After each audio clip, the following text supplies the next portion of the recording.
برکتوں کے دروازے بند تو ہوں گے کب؟ جب شادی کرو گے شرط پر کہ ہم کو پلسر مل جائے، ہم کو یاما ملے، ہم کو 3 لاکھ مل جائیں، ہم کو 6 لاکھ مل جائیں، ہم کو 8 لاکھ مل جائیں، یہ ڈیمانڈ کر کے شادی کرو گے تو اب تمہارے گھر میں خیر و برکت کہاں سے ہوگی؟ تم نے تو پہلے ہی لے لیا 3 لاکھ، تم نے تو پہلے ہی، تمہیں بھروسہ ہی نہیں تھا، تم نے تو لڑکی کے ماں باپ سے شرط لگا کر بائک موٹر سائیکل کی ڈیمانڈ کر کے یا 3-4 لاکھ روپے کی ڈیمانڈ کر کے اپنی دکان کھولنے کے بہانے تم نے پہلے ہی مانگ لیا ہے۔ اب کہاں سے خیر و برکت ہو تمہارے گھر میں؟ کیونکہ خیر و برکت کی کنجی تو بیوی تھی نہ کہ اس کا مال۔ تم میں سے جو بن بیاہے ہیں، جو غیر شادی شدہ ہیں، جن کی شادیاں نہیں ہوئی، جن کا نکاح نہیں ہوا، اے سماج کے لوگوں، اے محلے والوں، اے گاؤں والوں، اے معاشرے والوں، اے سماج میں رہنے والوں، یہ تمہاری ذمہ داری ہے کہ تم ان بے بیاہے لوگوں کا، ان غیر شادی شدہ لڑکے اور لڑکیوں کا نکاح کرا دو۔ اب یہ ذمہ داری صرف لڑکے کے ماں باپ پر نہیں ہے، بلکہ پوری برادری پر یہ ذمہ داری ہے کہ دیکھے اپنے معاشرے میں اور سماج میں کہ کس کی شادی نہیں ہوئی ہے۔ مثلا ہمارے گاؤں میں اگر کوئی لڑکا 22 سال کا 25 سال کا موجود ہے اور اس کی شادی نہیں ہوئی ہے تو پورے گاؤں کو اس بات کی فکر ہونی چاہیے کہ یہ جب تک شادی نہیں کرے گا ہماری بہنیں اور ہماری بیٹیاں اس سے محفوظ نہیں رہ سکتی ہیں۔ یہ کبھی بھی کسی بھی بہن اور بیٹی کے ساتھ منہ کالا کر سکتا ہے اور ہمارے سماج میں گندگی پھیلا سکتا ہے۔ اور یہ لڑکیوں کے ماں باپ کی بھی، سماج کو یہ بھی ہونا چاہیے کہ اگر کوئی لڑکی 22-25 سال کی 26 سال کی ہو چکی ہے اور ابھی شادی نہیں ہوئی ہے، یہ لڑکی بھی کبھی پورے سماج اور پورے خاندان کا منہ کالا کر سکتی ہے، کبھی بھی بدنام کر سکتی ہے۔ اس لیے یہ حکم ماں باپ کو نہیں دیا، یہ حکم سماج کے تمام لوگوں کو دیا۔ وَأَنكِحُوا الْأَيَامَ مِنكُمْ، اے سماج میں رہنے والوں، اے گاؤں میں رہنے والوں، اے شہر میں رہنے والوں، اے معاشرے میں جنم لینے والوں، یہ تمہاری ذمہ داری ہے کہ تم دیکھو کہ ہمارے سماج میں کون بن بیاہے ہیں، کون لڑکے اور لڑکیاں ایسی ہیں جن کی شادیاں نہیں ہوئی ہیں، جن کے نکاح نہیں ہوئے ہیں، اور جن کے نکاح نہیں ہوئے چاہے وہ لڑکے ہوں یا لڑکیاں۔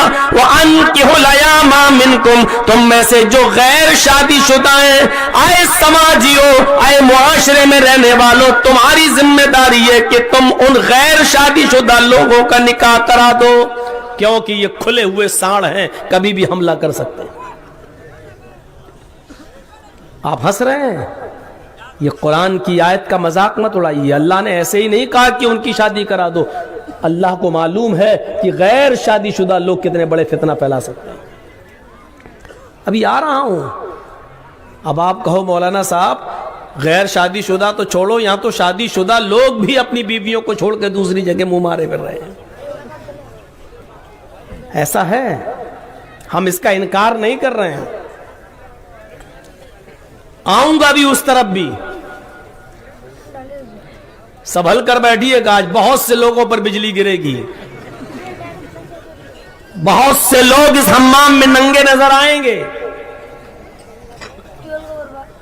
ان کو بھگاؤ پہلے۔ اس وقت دیکھو اس وقت کس سے بات کر رہا ہے؟ اس کی بھی کوئی گرل فرینڈ ہے کیا؟ چھوٹا سا رکھا ہے، دیکھو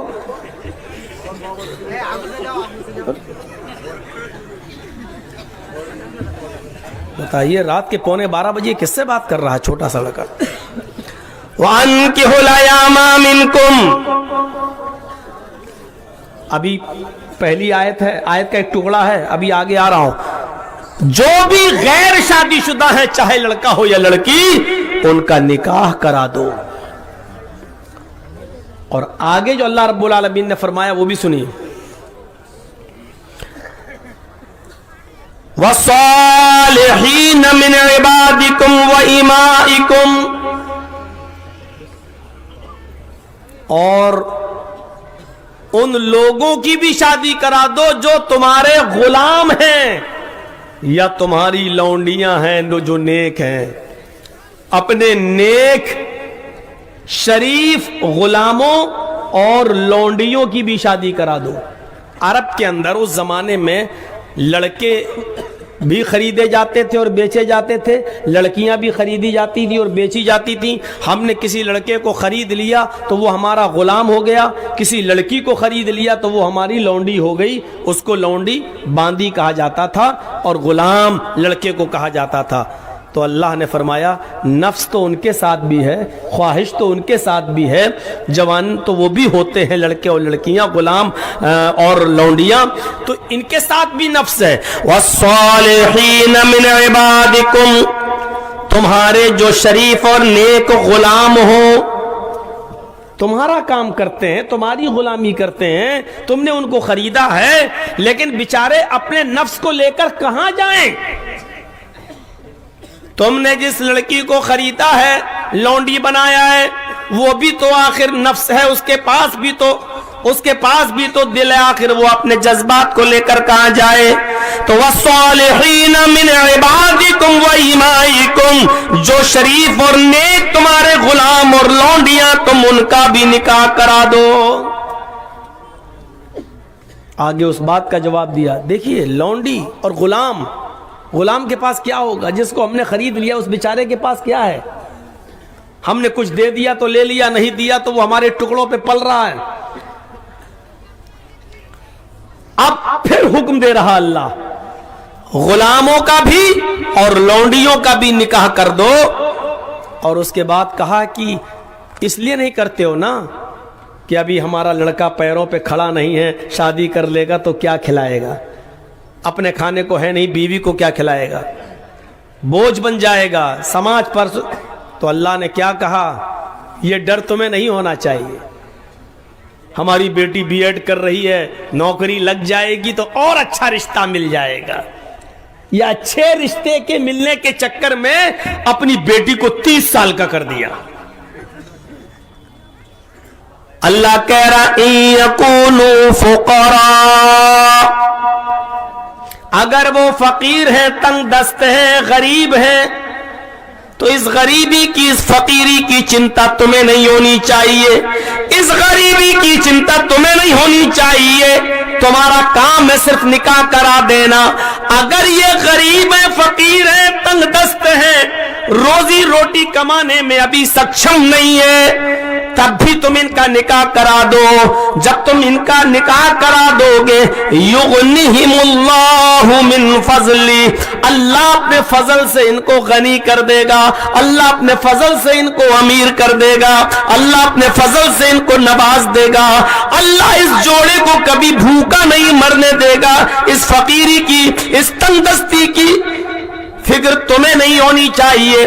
اللہ کہہ رہا ہم ہی نے تو تم کو غریب بنایا ہے, تو ہم ہی تم کو حکم دے رہے ہیں کہ غریبی کی فکر تمہیں نہیں ہونی چاہیے. ان یکونوا فقراء, اگر یہ فقیر ہے, اگر یہ غریب ہے, یغنیہم اللہ من فضلہ, تو اللہ ان کو اپنے فضل سے غنی کر دے گا, امیر کر دے گا. وہ واقعہ سنا آپ نے؟ امام احمد اپنی مسند میں نقل کرتے ہیں کہ ایک صحابی اللہ کے رسول کے پاس آئے اور کہا اللہ کے نبی بہت غریبی ہے, تنگ دست ہوں, صبح کھا لیتا ہوں تو شام کو نہیں ملتا, اور شام کو کھا لیتا ہوں تو صبح نہیں ملتا, کوئی کام بتائیے کیا کام کروں؟ آپ نے کہا شادی ہو گئی. وہ آئے فقیری کی شکایت کرنے, وہ آئے غربت کی شکایت کرنے, اللہ کے رسول سے کوئی کام پوچھتے ہیں کہ میرے لیے کوئی کام ہو تو بتائیے. اور اللہ کے نبی سوال کیا کر رہے ہیں, کیا تمہارا نکاح ہو گیا؟ کہا نہیں. آپ نے کہا اسی لیے تو بھوکمری ہے تمہارے گھر میں, اسی لیے تو غریبی ہے تمہارے گھر میں, اسی لیے تو فقیری ہے تمہارے گھر میں, جاؤ شادی کر لو. کہا اللہ کے رسول ابھی میرے پاس نہیں ہے, شادی کروں گا تو اس کو کیا کھلاؤں گا؟ آپ نے کہا کھلانے پلانے کی ذمہ داری تیری نہیں ہے, اوپر والے کی ہے, تو جا اور نکاح کر. اب نکاح جب ہو گیا تو 15 دن کے بعد آیا, کہا اللہ کے رسول نے کہیے خیریت تو ہے؟ کہتا شادی کرا کے خیریت پوچھ رہے ہیں.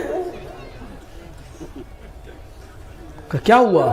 کہ وہی تو شکایت لے کے پھر آیا ہوں. کیوں کیا ہوا؟ نکاح تو ہو گیا نا. کہ ہاں. تو اب کیا پریشانی ہے؟ کہ اللہ کے رسول ابھی تو ایک ٹائم کا مجھے مل جاتا تھا کھانا, اب تو شادی کر کے آیا ہوں وہ ایک ٹائم کا بھی ٹرانسفر ہو کے ادھر چلا گیا, میری حالت بہت بری ہو گئی. اب بیوی کو کھلانے پلانے کی ذمہ داری بھی اب بڑھ گئی.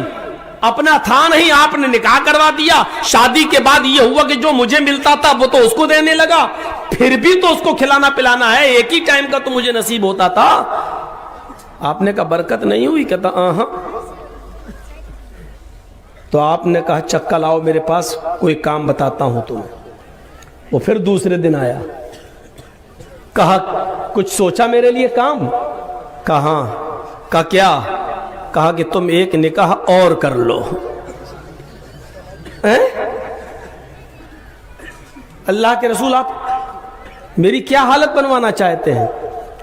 ایک بیوی کو کھلانے کی طاقت ہے نہیں اور آپ کہہ رہے ہیں ایک اور کر لو. فرمایا کہ شادی سے تو گھر میں خیر و برکت ہوتی ہے, تمہارے گھر کیوں نہیں ہو رہی ہے وہی وجہ میں سمجھنا چاہتا ہوں. تم ایک اور کر لو, میں کہہ رہا ہوں نا انشاءاللہ خیر و برکت ہوگی, جاؤ ایک اور کر لو. ٹھیک ہے آپ کہہ رہے ہیں تو کر لیتا ہوں, دل تو نہیں ہے لیکن آپ کے کہنے پر کر لیتا ہوں. اس نے ایک اور کر لی. اب ایک ہی ہفتے کے بعد چلا آیا. آپ نے کہا کہو کیا حال ہے؟ برکت ہوئی؟ کہ اللہ کے رسول دل کی حرکت بند ہونے والی ہے, آپ برکت کی بات کر رہے ہیں. دو شادی ہو گئی. جو ایک ٹائم کا کھاتا تھا, جو برکت مجھے تھی وہ بھی ادھر چلی گئی. اب تو دونوں بیویاں پاس بھی نہیں آنے دیتی, کہتی پہلے کما کے لاؤ. آپ نے کہا پتہ نہیں کیا معاملہ ہے, شادیوں کے بعد تو برکت ہوتی ہے اور تمہارے ساتھ. ٹھیک ہے کل آؤ, میں تمہیں ایک اور کام بتاتا ہوں, کوئی انشاءاللہ جاؤ. کہتا کام ہی بتانا؟ کہاں جاؤ کل آنا. وہ پھر آیا دوسرے دن, اللہ کے رسول مجھے کام بتائیے, آج بھی میں باہر سویا ہوں, دونوں بیویوں نے قریب نہیں آنے دیا, جاؤ پہلے کما کے لاؤ. آپ نے کہا ٹھیک ہے, میرے مشورے سے ایک شادی تم اور کر لو, میں تم سے چوتھی کرنے کے لیے نہیں بولوں, تم ایک اور کر لو, اس کے بعد میں تم سے چوتھی نہیں کہوں گا. کہتا اللہ کے رسول جان چلی جائے گی, اب نہیں کروں گا میں. آپ نے کہا کر تو لو, خیر و برکت ہوتی ہے, پتہ نہیں کیوں نہیں, انشاءاللہ ہوگی. جب آپ نے اس کو اچھے سے سمجھایا تو کہتا ٹھیک ہے, مر تو ویسے بھی رہا ہوں تو ایک اور کر لیتا ہوں, ٹھیک ہے, لیکن چوتھی نہیں کروں گا, پکا وعدہ؟ آپ نے کہا ہاں جاؤ. وہ گیا اور تیسری بھی کر لیا. اب ایک مہینے کے بعد آیا. آپ نے کہا خیریت؟ کہتا الحمدللہ. اب ایک مہینے کے بعد اس کی زبان سے نکلا الحمدللہ. آپ نے کہا ماشاءاللہ, کوئی شکایت نہیں؟ کہ میں بہت خوش ہوں. گھر کی گزر بسر؟ کہ اللہ کے رسول بہت اچھی چل رہی ہے. کہا کیسے؟ کہا جو تیسری بیوی جو میرے گھر میں آئی ہے, تیسری, وہ کھجور کے پتوں سے چٹائی بنانا جانتی تھی, کھجور کے پتوں سے چٹائی بنانا جانتی تھی. جب وہ میرے گھر میں آئی روزانہ ایک چٹائی بنا لیتی تھی, انکم ہونے لگی, میرا گھر کا خرچہ چلنے لگا. اس نے یہی ہنر میری دوسری اور پہلی بیوی کو بھی سکھا دیا. 1 درہم کے بجائے اب 3 درہم کی آمدنی ہو رہی ہے. تینوں ایک ایک چٹائی روزانہ بناتی ہیں, 1 درہم تینوں کو ملتا ہے. 3 درہم, 1 خرچ کرتا ہوں 2 بچاتا ہوں. آپ نے کہا اور تم کیا کر رہے ہو؟ بیویاں کما رہی ہیں, تم کیا کر رہے ہو؟ کہ اللہ کے رسول ہم تو آرام سے بیٹھ کے کھا رہے ہیں, ہم کو کیا ضرورت ہے اب؟ آپ نے کہا نہیں, تم بھی اپنی بیوی سے یہ کام سیکھ لو. بیویوں کی کمائی پر اڑے رہنا اور بے شرم بن کے کھاتے رہنا یہ اچھی بات نہیں ہے. اپنی بیوی سے یہ ہنر تم بھی سیکھ لو.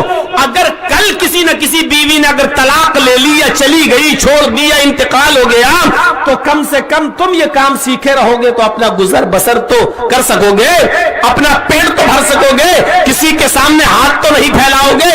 جاؤ تم بھی یہ کام سیکھ لو. کہنے لگا واہ, کام سیکھنے کے لیے بتایا تو تیسری شادی کے بعد بتا رہے ہیں کہ تم بھی سیکھ لو.